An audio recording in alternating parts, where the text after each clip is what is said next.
괜찮으시면 좀 길게 얘기해도 될까요? 연금 개혁 대단히 어려운 이슈잖아요. 전 세계적으로 연금 개혁을 한다고 해서 그 과정에서 정치적으로 크게 망한 정치 세력이 대부분이죠. 저는 그 이유를 이렇게 생각합니다. 어떤 이슈에 대해서 해결하는 방법은 첫 번째가 해법을 찾는 방법이 있겠고 두 번째가 범인을 찾는 방법이 있을 겁니다. 연금의 문제는 범인이 없습니다. 누구도 잘못한 사람은 없습니다. 세상이 인구 구조가 바뀌고 고도 성장이 끝난 것뿐입니다. 예상하지 못했고 예상했더라도 다른 방법을 쓸 수는 없었을 겁니다. 둘째로 이성적으로 동의할 수 있는 해법은 있지만 막상 그 해법을 냈을 때 모든 국민이 불편해할 결론이 나올 수밖에 없는 그런 한계가 있는 겁니다. 그럼 그런다고 해서 이 문제를 끝까지 방치하고 있어야 되냐? 그럴 수는 없습니다. 그러니까 모수개혁인 얘기가 나오는 것이고 그 모수개혁이라는 건 결국 이 문제가 파탄에 이르는 시간, 예상되는 시간을 뒤로 미루는 일종의 미봉책 같은 것이죠. 그렇지만 그 미봉책도 필요합니다.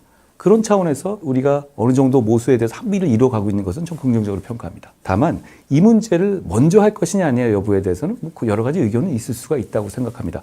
구조개혁의 문제도 사실 구조개혁이 도깨비 방망이 같은 해법 불가능합니다. 그게 있으면 다른 나라에서 이러고 있을 리가 없고 프랑스에서 저런 사태가 날 리가 없습니다. 그렇지만 해결돼야 될 것임을 분명하고요. 그런데 저는 이 해법을 만들어내는 과정에서 중요한 것은 청년 세대의 불안감과 청년 세대의 낭패감을 충분히 고려해야 한다는 겁니다.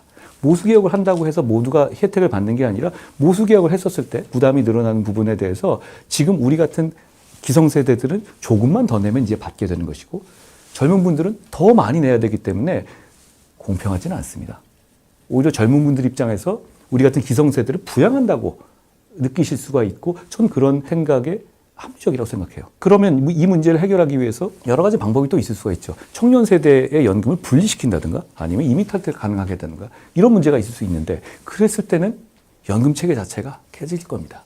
대단히 어려운 문제가 복잡합니다. 그런데 지금 이 구조개혁을 하는 데 있어서는 결국 청년 세대를 어떤 전문가들이 아니라 청년 세대를 최대한 많이 참여시켜야 한다고 생각합니다.